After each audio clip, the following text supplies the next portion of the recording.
Welcome back everyone. In today's lecture, we continue laying the theoretical foundations of spectroscopy. By the end of this lecture, you should see how diverse concepts from blackbody radiation to Einstein's coefficient and from statistical thermodynamics to time-dependent perturbation theory all come together to explain why spectra look the way they do. At its heart, spectroscopy measures two things: the energy of a transition and its intensity. Energy tells us which molecular levels are involved in electronic, vibrational, or rotational. Intensity tells us how many molecules make this transition, which depends on population and transition probabilities. Let me pose a question.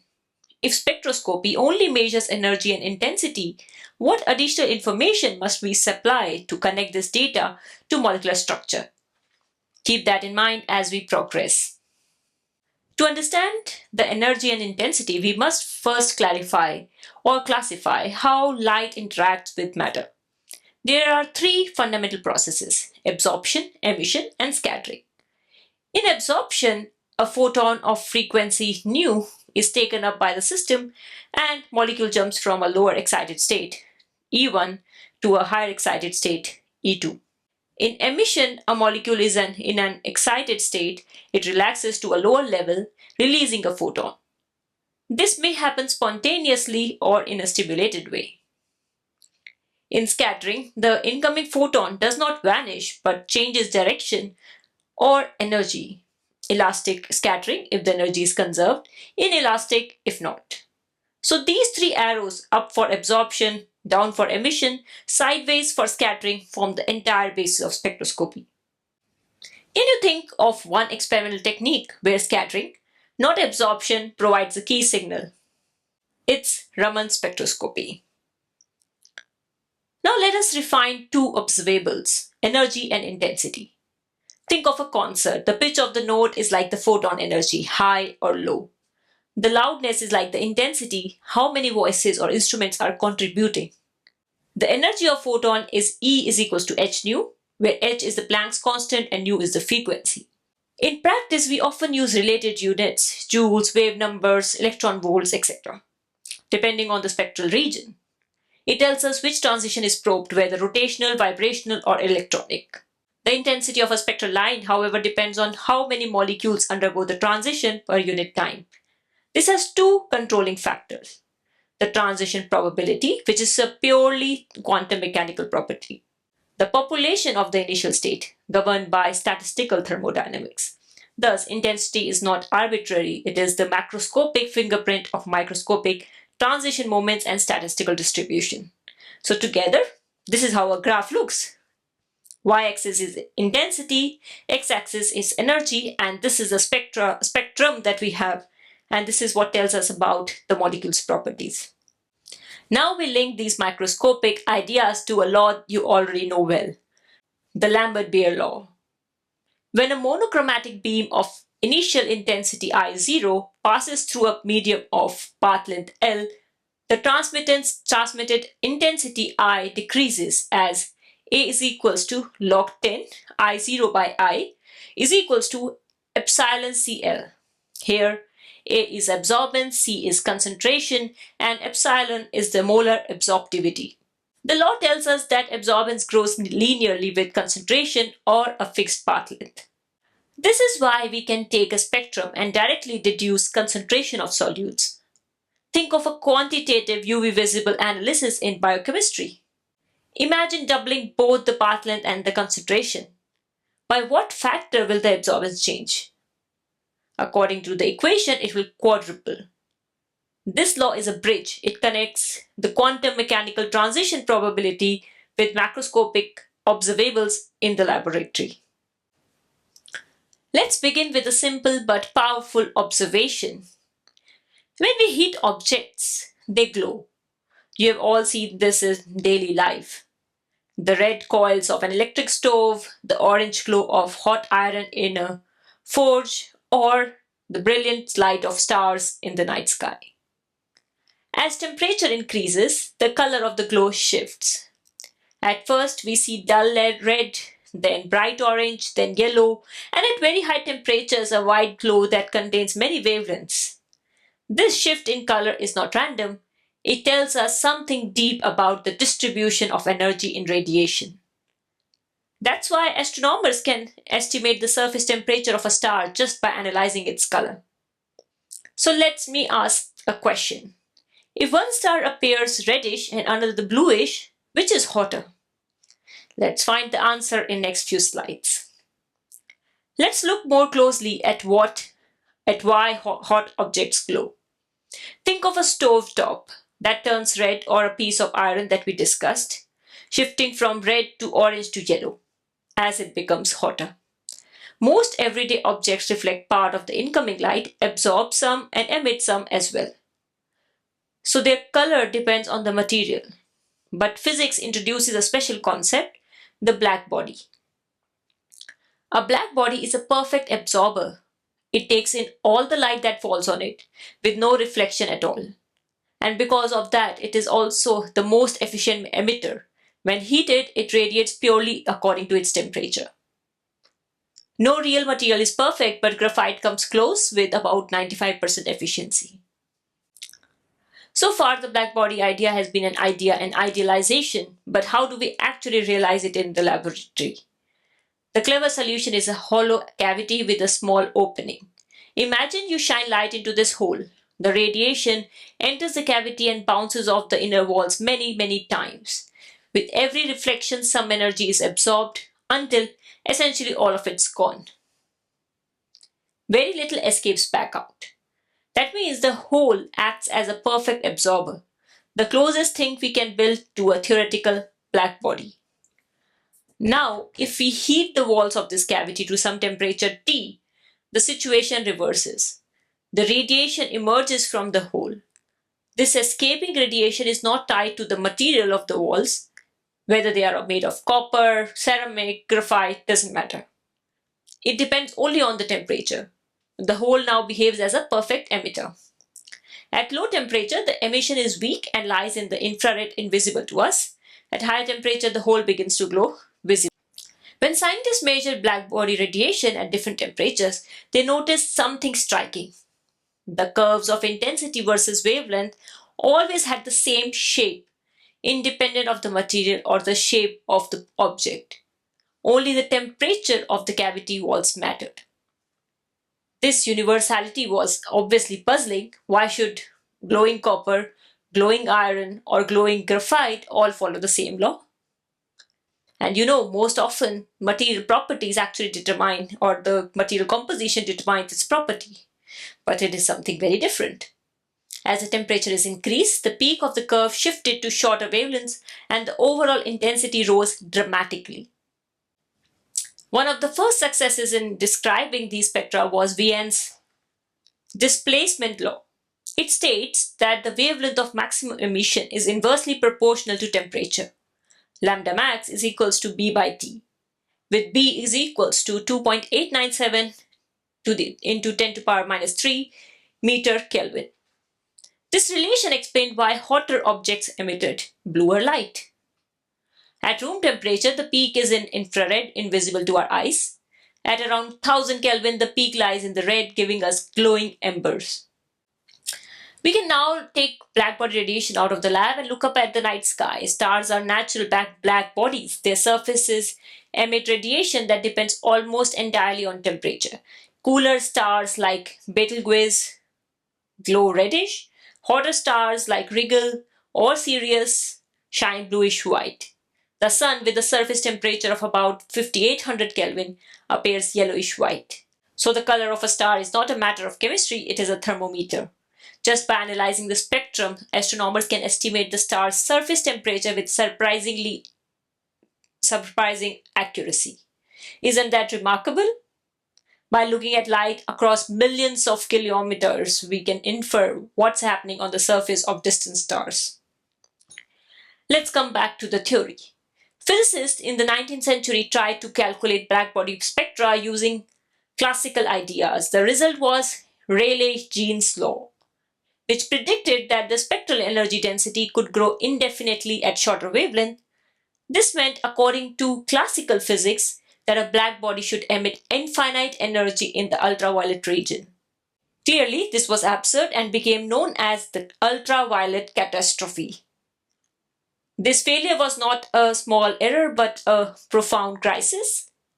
The equations were mathematically correct within classical physics, yet they disagreed completely with the experiments. Something was fundamentally wrong with the old theory of radiation. This crisis set the stage for a revolution, the quantum hypothesis. In 1900, Max Planck resolved the crisis of blackbody radiation. He introduced a daring idea. Energy exchange between matter and radiation is quantized. That is, electromagnetic energy is not continuous but comes in discrete packets or quanta of size E is equals to h nu. We already discussed this in the previous lecture, but now with this idea, he derived the famous formula U, which is function of nu and T, is a spectral energy density. And you can see this formula, which has three parts. Each part of the equation has a physical meaning. First, 8 pi h nu to the power cube by c cube actually represents number of modes. In a cavity, only standing waves that fit are allowed.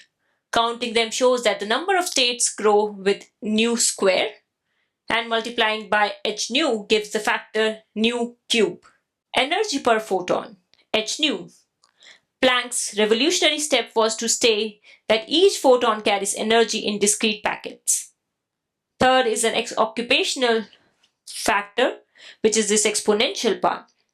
Not all modes are equally filled. At equilibrium, the average number of photons follow Bose-Einstein statistics.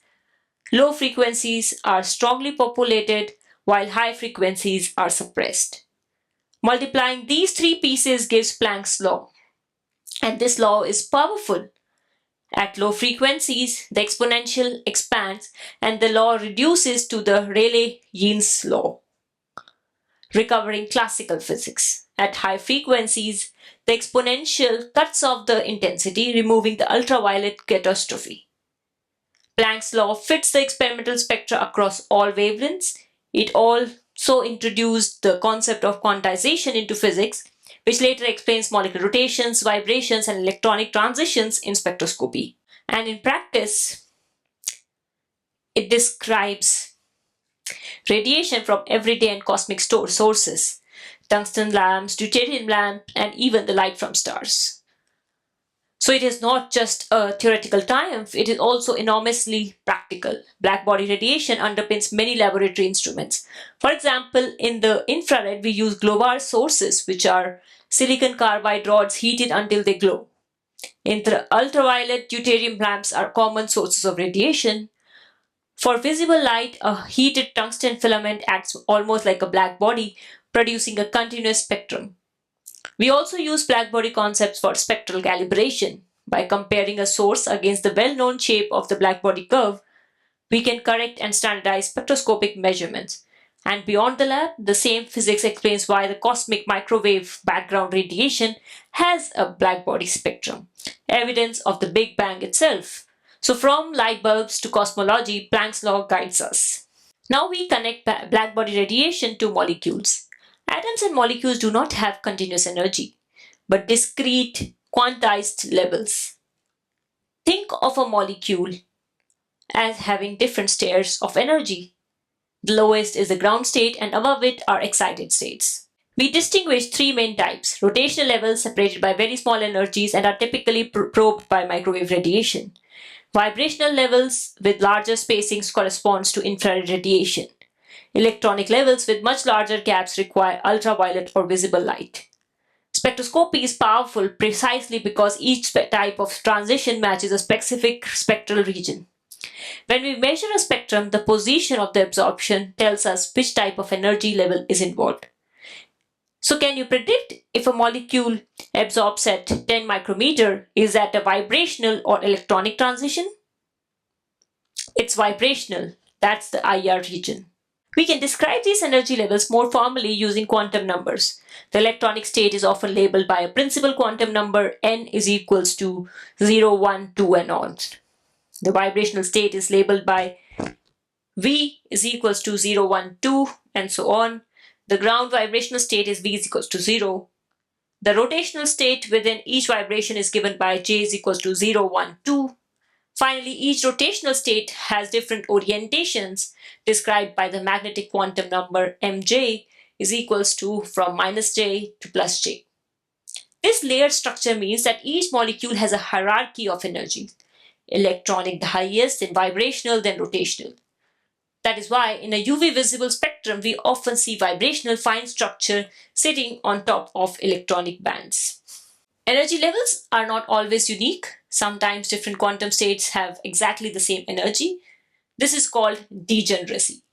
In general, degeneracy means the number of states, Gi, that share the same energy, Ei. For rotational levels, degeneracy depends on the rotational quantum number J. The allowed magnetic quantum number Mj go from minus J to plus J. That means the number of states at each J is Gj is equals to 2J plus 1. For example, if J is equals to 2, then Mj is from minus 2 to plus 2. That makes 5 degenerate state. If J is equals to 3, then Gj is equal to 7. Mj is from minus 3 to plus 3. That makes 7 degenerate states. This is not just a detail. Degeneracy strongly affects how molecules are distributed among energy levels and therefore changes the intensity of the lines we see in the spectra. But not all molecules are in the same state, same initial state. Statistical thermodynamics tells us that populations follow the Boltzmann distribution, where Ni is proportional to e to the power of minus Ei by kT, where Ni is the number of molecules in state I, Ei is its energy, K is the Boltzmann's constant, and T is the temperature. This means higher energy states are less populated. At room temperature, most molecules sit in the ground vibrational state V is equals to 0. Only a small fraction reach V is equals to 1 and even fewer at higher levels. That is why in IR spectra, we often only observe transitions starting from the ground state. But in rotational spectra, where level spacings are much smaller, many rotational states are already populated at once. Now we combine both effects, degeneracy and the Boltzmann factor. The population of a rotational level J is Ni is proportional to Gi e to the power minus Ei by kT. At first, as J increases, the degeneracy factor 2J plus 1 grows, so higher J levels can hold more molecules. But eventually, the Boltzmann factor dominates and populations drop off with energy. The result is a bell-shaped distribution of populations. This explains why rotational spectra show their strongest lines not from J is equals to 0, but from some intermediate J where the product of degeneracy and Boltzmann factor is maximum. In practice, this bell-shaped distribution is the reason microwave spectra have characteristics envelopes. Now that we have described how many molecules occupy a given state, let's ask what is the probability that a photon can actually drive a transition? Quantum mechanics gives us a precise answer. It is determined by the transition dipole moment. Mathematically, this is written as mu if is equals to f mu I, where here I is the initial state, f is the final state, and mu the dipole moment operator. The rule is very simple. A transition is allowed if the integral is non-zero. If the symmetry of the state makes mu if is equals to 0, the transition is forbidden. These conditions are called selection rules. They arise from fundamental conservation laws and symmetry considerations. For example, in rotational spectroscopy, only delta J is equals to plus minus 1 transitions are allowed. We can now bring together everything we have learned, population from thermodynamics and probability from quantum mechanics. The intensity of a spectral line is proportional to both, where intensity is proportional to Ni into mu if square. This is exactly what Fermi's golden rule tells us. The rate of transition depends on the strength of coupling between radiation and matter and on how many molecules are available to undergo the transition. Thermodynamics gives the first factor, quantum mechanics the second. As a result, a spectrum encodes two stories at once, which transitions are allowed by symmetry and which are intense enough to see, given the populations. This is why some possible lines are absent and why others dominate. When we study how atoms and molecules interact with radiation, a central question emerges. By what mechanisms can they absorb or emit light? Classical theory could not fully explain the observed distribution of blackbody radiation. Planck resolved this by introducing quantization of energy, leading to this Planck's radiation law. The Einstein coefficients gives us a statistical way to describe transition probabilities between energy levels that when summed over many atoms reproduce Planck's law. They connect macroscopic processes to macroscopic observables. Einstein identified three fundamental processes. First, absorption, a photon of energy h nu is taken up, propagating a system from lower energy state E1 to higher energy state E2. Second, spontaneous emission, an excited atom can decay back, releasing a photon in a random direction. Third, stimulated emission. If a photon of the right energy passes by, it can trigger the excited atom to emit a second photon, identical in frequency, phase, and direction. And this last process actually was a key insight leading eventually to the invention of the laser that we are going to study. Here, we introduce Einstein coefficients in a very systematic way. Imagine an assembly of atoms at temperature T in thermal equilibrium with electromagnetic radiation of frequency nu. The radiation field is described by the spectral energy density U, energy per unit volume per unit frequency. We also keep track of population, where N1 is the number of atoms per unit volume in the lower energy level E1. N2 is the number in the upper level E2. Now we will use two kinds of quantities. P means the probability per unit time for a single atom to undergo a transition. You can think of this as a transition rate for one atom. R means the overall transition rate for the whole ensemble of atoms, that is obtained by multiplying the single atom probability by the number of atoms in that level. This distinction is very, very important. P connects to the microscopic quantum picture, and while R is what we can observe macroscopically. Let's start with absorption. On the diagram, the atom begins in the lower state, E1. When it meets a photon of frequency nu, it can absorb that photon and jump to the higher energy state, E2. For a single atom, the probability per unit time is P12 is equals to B12U, where B12 is the Einstein coefficient for absorption and U is the spectral energy density of the radiation field. For the whole ensemble, the transition rate is R12 is equals to B12 N1U.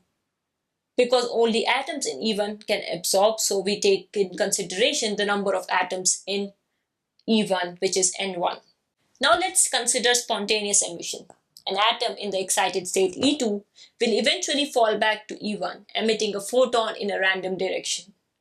For a single atom, the probability per unit time is P21, which is equals to A21, where A21 is the Einstein coefficient for spontaneous emission. For the ensemble, the transition rate is R21 is equals to A21 into N2. And you can see there is a difference. The key difference is spontaneous emission does not depend on U. It happens even in the dark. That means if you switch off the light, it will still happen.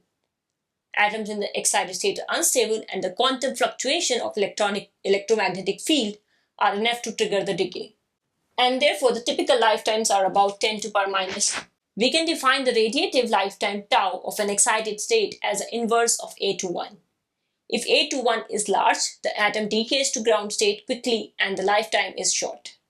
Fluorescence lifetimes are typically in the nanoscale second range, while phosphorescence can last milliseconds to seconds. This difference explains why glow-in-the-dark phosphors shine for such a long time. You may have seen these images somewhere. You might have used these stickers or these glow-in-the-dark objects. Now let's go to stimulated emission. If an atom is in the excited state E2 and a photon of the right frequency passes by, it can stimulate the atom to emit a second photon. For a single atom, the probability per unit time is P21 dash, which is equal to B21 into U. Here, B21 is the Einstein coefficient for stimulated emission. For the ensemble, the rate is R21 dash, which is equal to B21 into N2 into U and here N2 comes because we are talking about emission, and the emission happens from E2 level. The important point is that the emitted photon is identical to the incoming one. Same frequency, same direction, and the same phase. This coherence is the principle behind lasers. Now we bring the three processes together. On this slide, you see absorption, spontaneous emission, and stimulated emission side by side. For the whole ensemble, the transition rates are given on the slide. So each transition rate is always population into single atom probability. At thermal equilibrium, the number of upward transitions per unit time equals the number of downward transitions. That is, R12 is equals to R21 plus R21 dash. Substituting the formulas, B12 N1U is equals to A21 N2 plus B21 N1U. And obviously, reshuffling all the values, we get U, the spectral density, is equals to A21 N2 by B12 N1 minus B21 N1. Now let's see the result. From the equilibrium relation, Einstein obtained these equations, and using the Boltzmann distribution, we get N2 by N1 is equals to E to the power minus E2 minus E1 by KT. And this simplifies if we compare that U is equals to A21 B21 is equals to into 1 by B12 B21 E to the power h nu by KT minus 1. So what we have done is here we have substituted N1 by N2 from Boltzmann distribution, which is E to the power h nu by KT. And this is exactly Planck's law, provided the Einstein coefficient satisfies certain relations. So let's compare the Einstein's balance equation we obtained for the spectral energy density with Planck's radiation law. For these to be consistent, two conditions must hold. First, absorption and stimulated emission are equally probable. That is, B12 is equals to B21.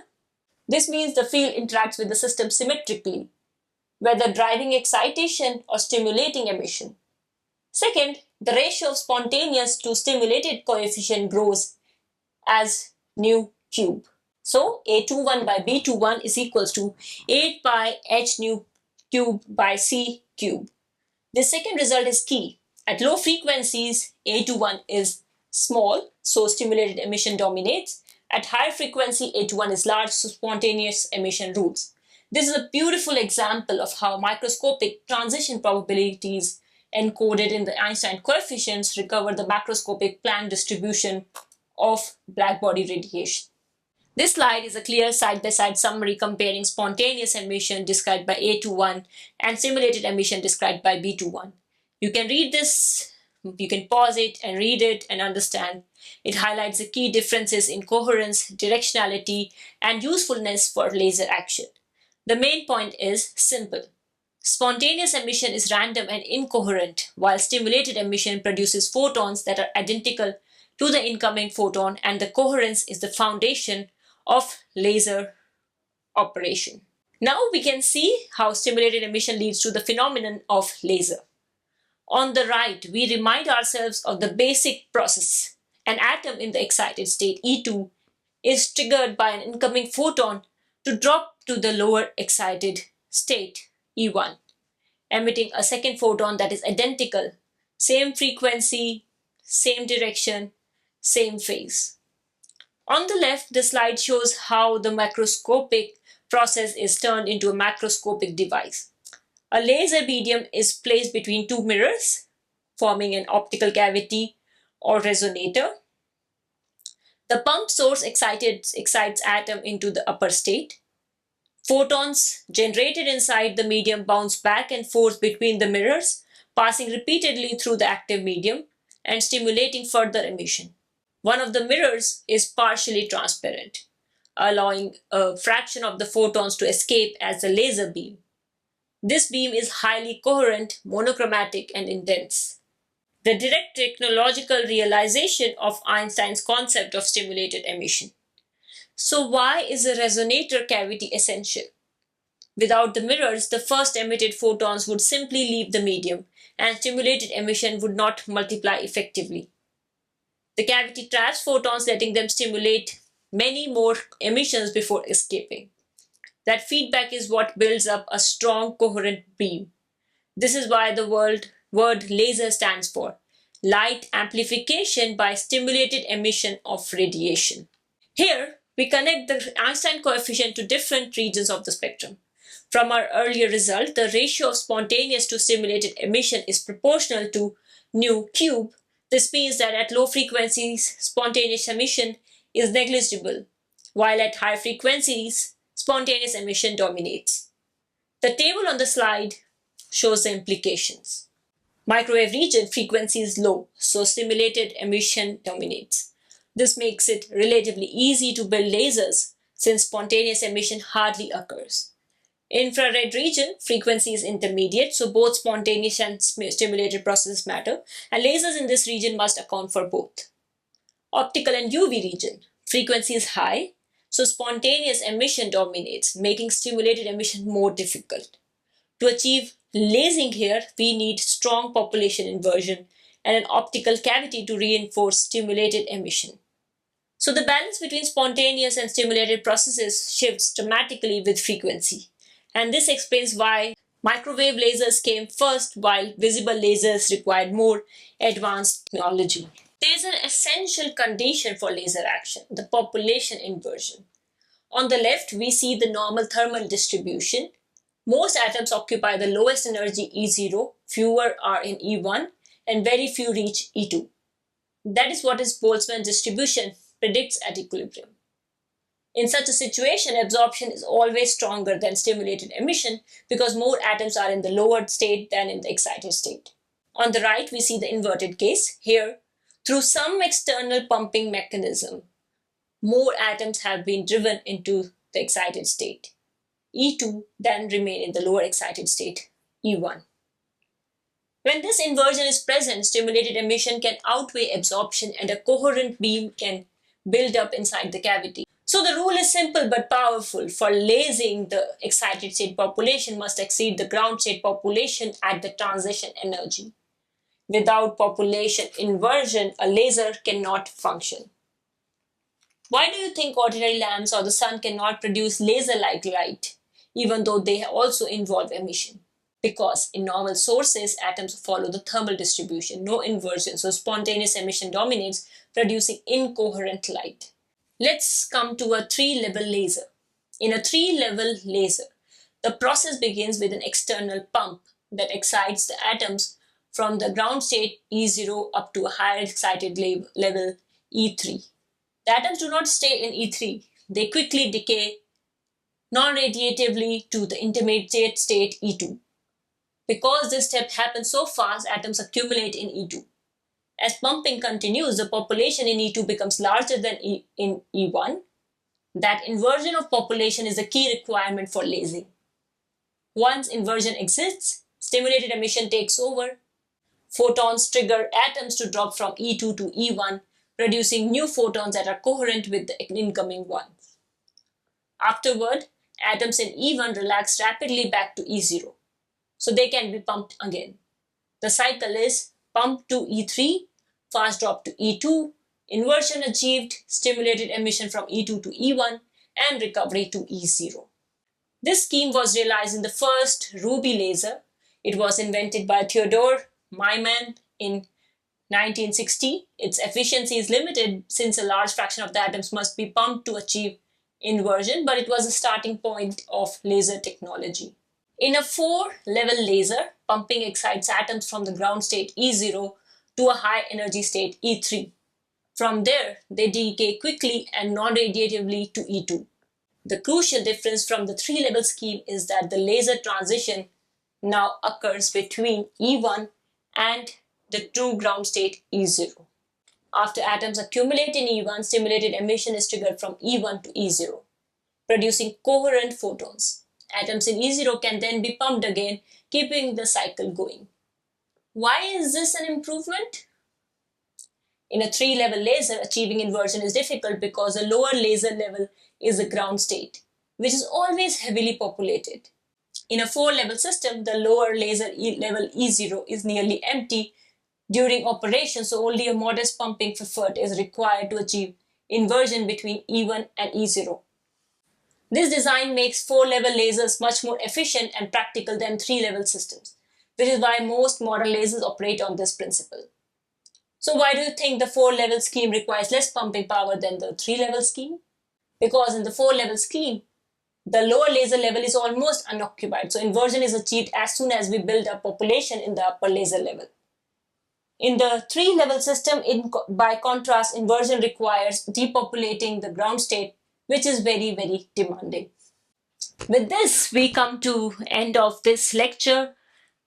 Let's finish by stepping back and connecting all the key points of today's lecture. Spectroscopy always measures two things: the energy of transitions, which tells us what kind of excitation what we are probing, and the intensity of those transitions, which tells us how many particles are involved. Light-matter interactions are governed by three fundamental processes: absorption, emission, which is spontaneous and stimulated. To describe these processes quantitatively, Einstein introduced his coefficients: B12 for absorption, A21 for spontaneous emission, and B21 for stimulated emission.